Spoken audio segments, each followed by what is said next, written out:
Alhamdulillahirabbil alamin. Allahumma shalli ala sayyidina Muhammadin wa ala alihi wasallim. Bersyukur kita kepada Allah Subhanahu wa taala dengan mengatakan alhamdulillah. Rabbil alamin. Salawat dan salam selalu kita hadirkan kepada Nabi besar Muhammad SAW. Sering kita mengucapkan Allahumma shalli ala sayyidina Muhammad wa ala ali sayyidina Muhammad. Yang terhormat Bapak pimpinan perusahaan BSP ataupun yang mewakili dan staf asisten, saya sebutkan aja, ada itu tidak tahu saya. Yang terhormat pengurus masjid dan Pak Imam kita, yang terhormat kepada mandor-mandor, tamu, dan yang terhormat jamaah sekalian, tidak kami sebutkan satu persatu, tidak mengurangi rasa hormat kami. Jamaah yang dirahmati Allah Subhanahu wa taala, sedikit kami cerita bahwa kemarin kami ketemu sama Abang Rizwan. Dia bilang bisa kan ngisi di global. Saya bilang hari apa? Karena kami ada Sabtu itu besoknya ada kegiatan dan lainnya. Dia bilang hari Jumat. Nah, insya Allah hari Jumat. Nah, malamnya dia tanya lagi. Dia bilang bisa Pak Ustaz isi khutbah sekalian. Saya bilang insya Allah. Acaranya jam berapa? Jam 1. Oh ya. Jadi saya datang di jam 12. Termasuk banyak jamaah. Sekalinya acaranya lebih awal daripada yang diduga. Itulah sedikit cerita saya bisa hadir di sini supaya tidak ada dusta di antara kita. Jamaah yang dirahmati Allah Subhanahu wa taala, alhamdulillah kita hadir di sini itu artinya kita panjang umur, sehat walafiat. Alhamdulillah. Berkumpul di masjidnya Allah Subhanahu wa taala. Semoga kehadiran kita membawa berkah untuk kita semua, keluarga kita sekalian. Amin ya rabbal alamin. Jamaah yang dirahmati Allah Subhanahu wa taala, mungkin kami tidak akan banyak lebar, sedikit kami berbagi tentang yang kami ketahui. Yang pertama, karena kita hadir di masjid ini, mari kita niatkan dalam hati kita nawaitul i'tikaf fi hadzal masjid sunatan lillahi ta'ala. Kalau enggak bahasa Indonesia pun boleh. Saya niat iktikaf di masjid karena Allah Ta'ala supaya duduknya kita, berdirinya kita di masjid ini dihitung pahala oleh Allah Subhanahu wa taala. Amin ya rabbal alamin. Yang kedua, niatkan dalam hati untuk hadir di maulid ini bisa mendapatkan syafaat Nabi Muhammad SAW. Dengan niat dalam hati, saya berniat hadir maulid supaya mendapatkan syafaat Nabi Muhammad SAW. Sebenarnya ini bukan hanya maulid saja, tapi semua kebaikan yang kita lakukan, sedekah kita, sholawat kita, dan lainnya, berharap mendapatkan syafaat Nabi besar Muhammad SAW. Jamaah yang dirahmati Allah Subhanahu wa taala, kita hadir di sini memperingati maulid Nabi SAW karena kita mengenal, mengagungkan sosok Nabi yang begitu agung dan begitu mulia, yang dipuji langsung oleh Allah Subhanahu wa taala. Allah yang memuji, bukan manusia. Allah yang memuji, bukan dari malaikat. Allah sendiri menyatakan dalam Al-Qur'an, laqad kana fi Rasulillahi uswatun hasanah. Telah ada pada diri Rasulullah itu suri teladan yang baik, yang agung, yang mulia. Itu yang disampaikan oleh Allah Subhanahu wa taala.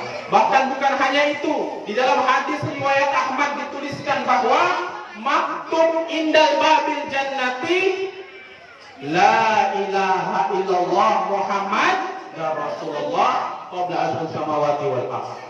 Sesungguhnya telah tertulis la ilaha illallah Muhammad Rasulullah di setiap pintu-pintu surga 1000 tahun sebelum dunia ini diciptakan.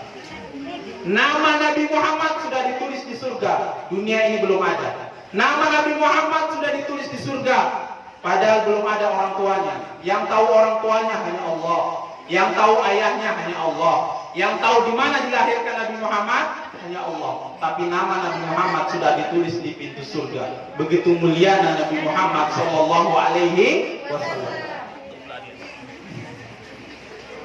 Jamaah yang dirahmati Allah Subhanahu wa taala, sedikit kami berbagi begitu maulid ini, yaitu kita sedikit mengenal sejarah yang agung, sejarah yang mulia yang ditulis di dalam kitab-kitab dan juga ditulis di berbagai tempat tentang sebuah sejarah yang tidak akan terlupakan oleh Nabi Muhammad SAW yang terjadi kepada Sayyidina Abdullah bin Abdul Muthalib bin Hashim. Sayyidina Abdullah ini adalah ayahnya Nabi. Nabi punya ayah namanya Abdullah bin Abdul Muthalib. Abdul Muthalib punya ayah namanya Hashim. Abdul Muthalib punya ayah namanya Hashim. Sehingga Abdullah bin Abdul Muthalib bin Hashim. Sedangkan ibundanya kita ketahui Sayyidah Aminah binti Wahab. Sedikit kami ceritakan kisah yang begitu agung, yang begitu terkenal pada masanya, yang menghebohkan dunia zahir, tentang Sayyidina Abdullah bin Abdul Muthalib bin Hashim. Tentang apa? Sebagaimana yang akan terjadi kepada Nabi Ismail alaihissalam, yang akan di bahasa kita apa yang halus ya, kalau kira ini agak kasar, apa, dikorbankan oleh Nabi Ibrahim alaihi salam. Begitu juga yang terjadi kepada Sayyidina Abdullah bin Abdul Muthalib bin Hashim, ayahnya Nabi. Diceritakan bahwa Sayyidina Abdul Muthalib bin Hashim ini adalah seorang kepala suku Quraisy, kepala suku kota Mekah, seorang tokoh besar yang memegang kunci Ka'bah. Dan dia memiliki tugas yang mulia, tanggung jawab yang mulia, menjamu, melayani tamu-tamu yang datang ke Ka'bah untuk ibadah haji. Mereka datang. Yang melayani ini adalah Sayyidina Abdul Muthalib bin Hashim, kakeknya Nabi. Kalau musim kemarau itu air susah. Dan kenapa susah? Karena terjadi pemberontakan oleh kaum Jurhum, sehingga sumur Zam-Zam itu ditutup. Sumur Zam-Zam yang sekarang ada airnya kita nikmati pernah ditutup oleh kaum Jurhum yang memberontak, yang menguasai Mekah pada masa itu. Sehingga begitu lamanya ditutup air sumur Zam-Zam ini, tidak ada airnya. Sehingga untuk minum di sekitaran kota Mekah ini mereka mengandalkan sumur-sumur yang ada di sekitaran Mekah itu. Namun apabila kemarau besar, sumur-sumur di sekitaran kota Mekah ini yang ada di dasarnya hanya butiran debu. Tidak ada airnya.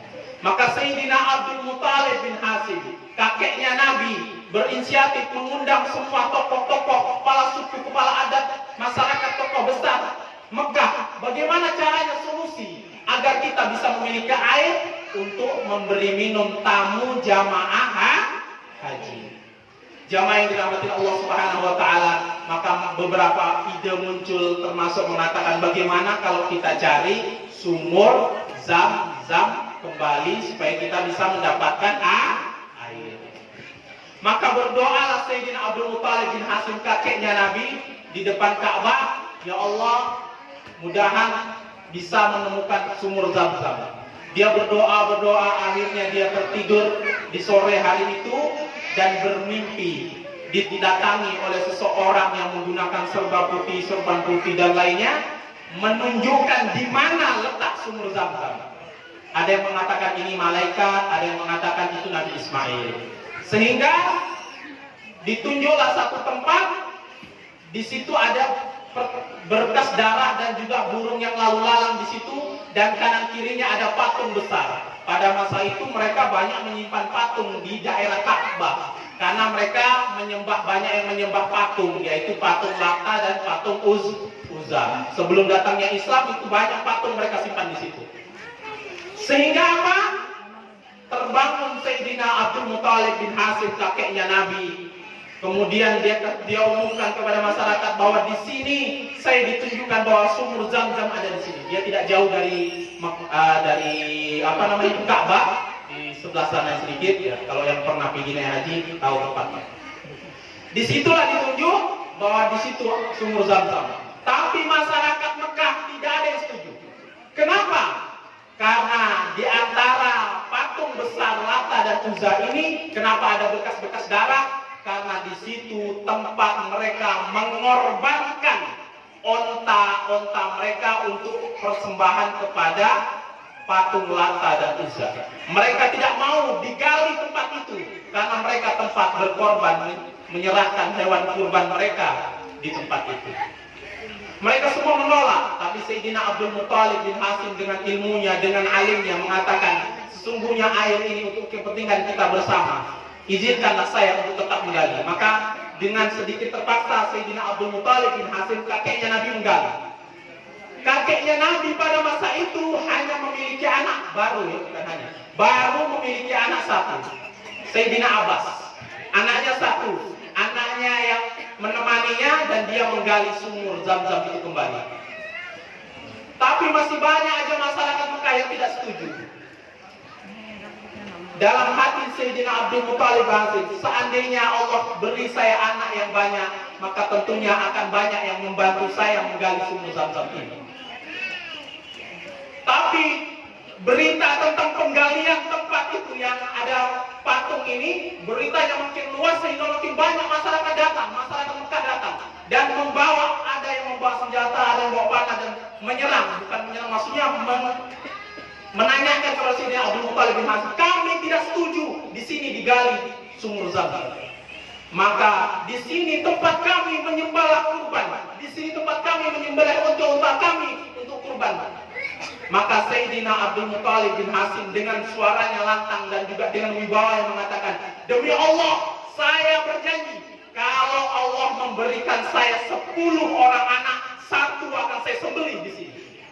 Maka diam semua orang. Semua orang Mekah terdiam. Tidak ada satu orang pun yang berani berkata-kata dengan nazar dan janjinya Sayyidina Abdul Muthalib bin Hashim. Setelah itu digalilah tempat ini. Begitu digali, yang muncul pertama apa? Didapatilah satu peti emas. Begitu sudah kelihatan emasnya satu peti, semua masyarakat Mekah tadi yang tidak setuju, oh kami setuju, kami setuju, kami tadi hanya anu saja, padahal mereka mau harta ini. Awalnya mereka tidak setuju, begitu kelihatan di dalam galian itu ada emasnya, mereka setuju.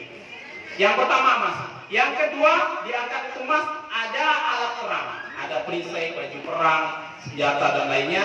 Rupanya waktu kaum Jurhum menguasai kota Mekah, mereka menyimpan emas dan alat perang mereka di dalam sumur Zam-Zam itu dan mereka tutup, sehingga di situ mereka sembunyikan emas. Setelah itu mereka semua, kami yang dapat, kami ini emas untuk kami. Akhirnya Sayyidina Abdul Muthalib bin Hashim, kakeknya Nabi, dengan mulianya mengatakan, ini harta kita undi. Harta ini tidak bisa kita bagi begitu saja, harus kita undi. Undiannya saya minta 3. Yang pertama Ka'bah. Harta ini kalau dapat undian untuk Ka'bah, maka ini untuk membiayai pembangunan Ka'bah, untuk tamu-tamu Ka'bah, untuk jamaah haji. Yang kedua untuk kaum Mekah, penduduk Mekah. Maka kalian boleh membagi ratanya harta. Yang ketiga untuk saya dan keluarga saya, karena yang telah menggali. Maka dibuatlah nomor 1, nomor 2, dan nomor 3 dengan kesepakatan nomor 1 adalah Ka'bah, nomor 2 adalah penduduk Mekah, dan nomor 3 adalah Sayyidina Abdul Muthalib bin Hashim. Begitu diundi, undian dibuka, nomor 1 yang mendapatkan adalah Ka'bah, maka harta dikasihkan kepada Ka'bah. Nomor 2 alat perang yang mendapatkan adalah Sayyidina Abdul Muthalib bin Hashim. Dan yang ketiga zong, kosong, tidak ada isinya, yang dapat nomornya itu orang-orang penduduk Mekah. Maka setelah digali akhirnya muncul air Zam-Zam itu kembali, dan sampai sekarang kita bisa menikmati. Selang beberapa tahun setelah itu, benar Allah mengabulkan nazar janji sucinya Sayyidina Abdul Muthalib bin Hashim. Dengan apa? Diberilah dia seorang putra, lahir putranya, anaknya Sayyidina Abu Sufyan dan lainnya. Akhirnya lahir anaknya yang terakhir, yang ke-10, Sayyidina Abdullah bin Abdul Muthalib bin Hashim, ayahnya Nabi Muhammad sallallahu alaihi wasallam. Lahirlah Sayyidina Abdullah, ayahnya Nabi. Begitu Sayyidina Abdullah bin Abdul Muthalib bin Hashim ini sudah berusia 15 tahun, ada sebagian riwayat 17 tahun, ada yang 16 sebagian riwayat. Mereka rapat di depan Ka'bah. Mereka rapat di depan Ka'bah, dihadiri seluruh penduduk Mekah. Rapat apa? Mereka membahas, membayar nazar siapa yang akan dikorbankan di tempat itu. Sebagaimana nazar sahabatnya Sayyidina Abdullah bin Abdul Muthalib kepada Allah yang tadi, ya Allah, kalau dikasih saya anak 10, satu akan saya sembelih di tempat ini. Maka dia sudah dikasih anak 10, dia mau membayar nazarnya menyembelih satu anaknya.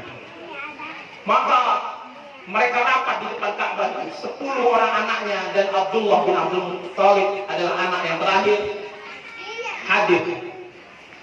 Mereka menulis setiap nama mereka, ada Abu Sufyan, ada Sayyidina Abbas, ada Abdullah bin Abdul Muthalib, ayahnya Nabi. Ditulis namanya, ada yang mengatakan di satu busur panah, ada yang mengatakan di dalam kayu. Besok pagi nama ini akan disetor kepada ahli nujum atau orang yang akan mengundi. Maka hari itu setelah rapat itu, dimanapun penduduk Mekah berada, dimanapun mereka duduk, tidak ada lain yang mereka ceritakan adalah kira-kira siapa yang akan disembelih di dekat Ka'bah itu sebagai nazar, pembayaran nazar yang akan dikorbankan. Besok paginya, matahari belum terbit, penduduk Mekah sudah berkumpul di daerah Ka'bah. Mereka mau melihat undian ini, siapa yang akan keluar di dalam undian ini. Maka tidak lama kemudian Sayyidina Abdul Muthalib bin Hasim, kakeknya Nabi, bersama 10 orang anaknya keluar dari rumahnya, datang menyerahkan namanya masing-masing. 10 orang nama, Sayyidina Abbas dan lainnya, sampai Sayyidina Abdul Muthalib bin Hasim, Sayyidina Abdullah bin Abdul Muthalib bin Hasim, ayahnya Nabi, disetorlah nama. Begitu diundi, keluarlah nama anak kesayangan Sayyidina Abdul Muthalib bin Hasim, yaitu Abdullah, ayahnya Nabi. Maka dengan berat hati Sayyidina Abdul Muthalib bin Hasim mengatakan, bisakah diundi lagi? Diundi. Yang kedua kalinya diundi. Undian ini keluar tetap nama Abdullah bin Abdul Muthalib. Diundi lagi. Sampai undian yang ketiga, tetap keluar nama Abdullah bin Abdul Muthalib. Akhirnya Sayyidina Abdul Muthalib menarik anak kesayangannya Sayyidina Abdullah bin Abdul Muthalib untuk dibawa ke tempat dekat sumur Zam-Zam tadi untuk dikorbankan, untuk disembelih sebagai korban. Karena nazar janjinya kepada Allah, kalau dikasih anak 10 dia korbankan satu, dia bayar janji. Dia tarik. Baru mendapatkan beberapa langkah, ada yang mengatakan 3 langkah, dia berjalan menarik anaknya, semua orang terdiam. Tidak ada satu orang pun yang berani berkata-kata atas hasil yang memutuskan untuk korban ini. Begitu langkah yang ketiga, ibu dari Sayyidina Abdullah bin Abdul Muthalib, tidak ada seorang ibu yang rela anaknya disembelih. Tidak ada seorang ibu yang rela anaknya dikorbankan. Maka dia menahan Sayyidina Abdul Muthalib bin Hasim. Apakah benar kau akan mengorbankan anakmu sendiri? Apakah benar kau akan menyembelih anakmu sendiri? Sayyidina Abdul Muthalib bin Hasim tidak menjawab, tetap dia jalan.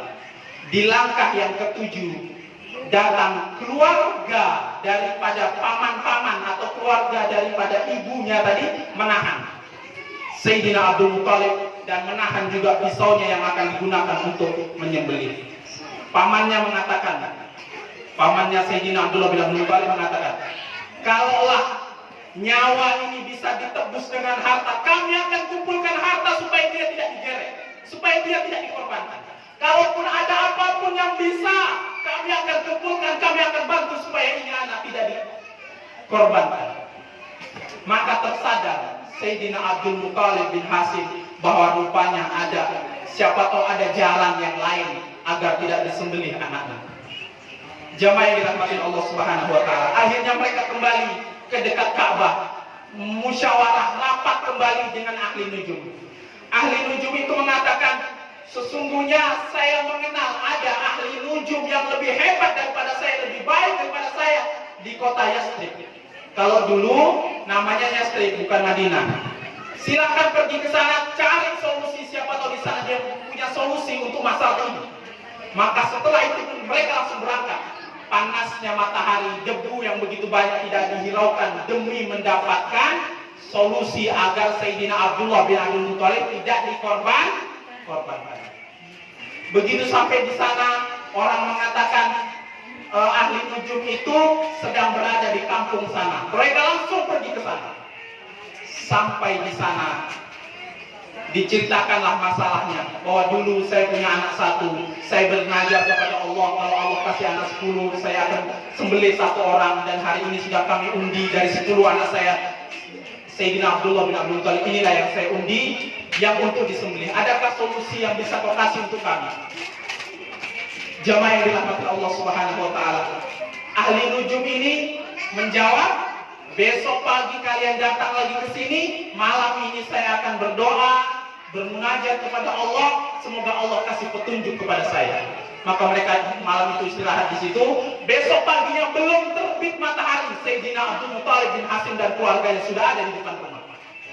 Maka ketika ahli nujum ini membuka pintu, mereka sudah ada di depan rumah, suruh masuk. Ahli nujum ini memberikan solusi. Apa solusi? Jamaah yang dirahmati Allah Subhanahu wa taala, alhamdulillah ada solusi yang begitu agung dari mereka. Solusinya apa? Ahli nujum ini bertanya kepada Abdul Muttalib bin Hasim. Dia bilang, di tempat kalian tebusan ataupun ganti rugi yang biasa dilakukan berapa? Apa? Maka Sayyidina Abdul Muttalib bin Hasim mengatakan, biasa orang ganti rugi dan tebusan 10 ekor onta. Silakan cari sendiri harga onta begitu tinggi, 10 ekor onta. Maka ahli nujum ini memberikan solusi. Dia bilang, kau ambil 10 ekor onta, kasih nomor 1, 2, 3 sampai 10, dan diundi dengan nama anakmu Sayyidina Abdullah bin Abdul Muttalib. Maka dengan gembiranya Sayyidina Abdul Muttalib bin Hasim mendapatkan solusi ini, dia bayar dengan uang emas, koin dinar. Mereka pulang kembali ke Mekah. Sampai di Mekah, langsung dikumpulkan 10 ekor onta. Nomor 1, nomor 2 sampai nomor 10. 10 ekor onta diundi dengan nama Sayyidina Abdullah bin Abdul Muttalib bin Hasim, ayahnya Nabi. Begitu diundi, yang keluar dari undian itu tetap nama, bahwa ahli nujum tadi memberikan info, memberikan solusi bahwa kamu mengundi anakmu ini dengan 10 ekor onta. Kalau yang keluar tetap nama anakmu, tambah 10 ekor onta. Kalau yang keluar tetap tambah. Kalau yang keluar tetap nama anakmu lagi, tambah 10 ekor. Sehingga mereka pun mengundi. Begitu diundi nama Sayyidina Abdullah bin Abdul Muttalib, ayahnya Nabi, dengan 10 ekor onta, keluar tetap nama ayahnya Nabi, Abdullah bin Abdul Muttalib. Diundi lagi, tetap namanya Abdullah bin Abdul. Ditambah 10 ekor lagi, jadi 20 ekor. Diundi, tetap keluar nama Abdullah bin Abdul Muttalib yang akan dikorbankan sebagai nazar. Ditambah lagi 30 ekor, ditambah lagi 40 ekor, ditambah 50 ekor, ditambah sampai 70 ekor. Diundi, tetap yang keluar nama Sayyidina Abdullah bin Abdul Muttalib. Maka ditambah lagi menjadi 80 ekor. Diundi, tetap yang keluar nama Sayyidina Abdullah bin Abdul Muttalib. Ditambah lagi menjadi 90 ekor unta. Diundi, begitu keluar, tetap yang keluar nama Abdullah bin Abdul Muttalib. Akhirnya ditambah 10 ekor menjadi 100 ekor unta atau 100 nomor.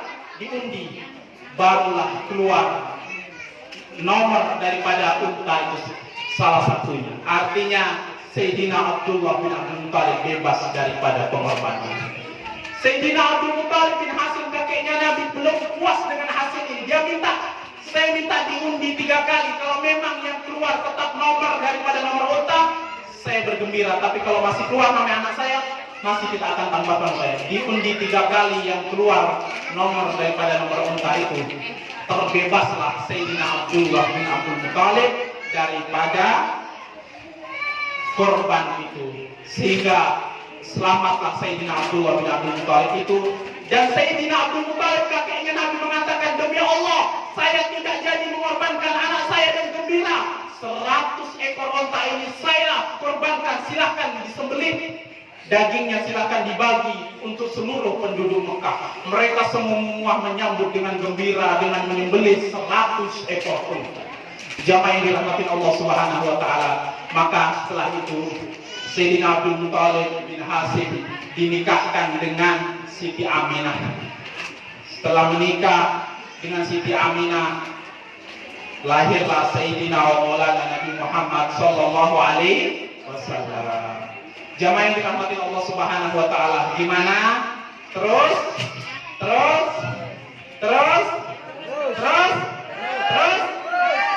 banyak tukang parkir di sini. Terus. Jamaah yang dirahmati Allah Subhanahu wa taala, mungkin ini yang dapat kami sampaikan, kurang lebihnya mohon maaf sebesar-besarnya.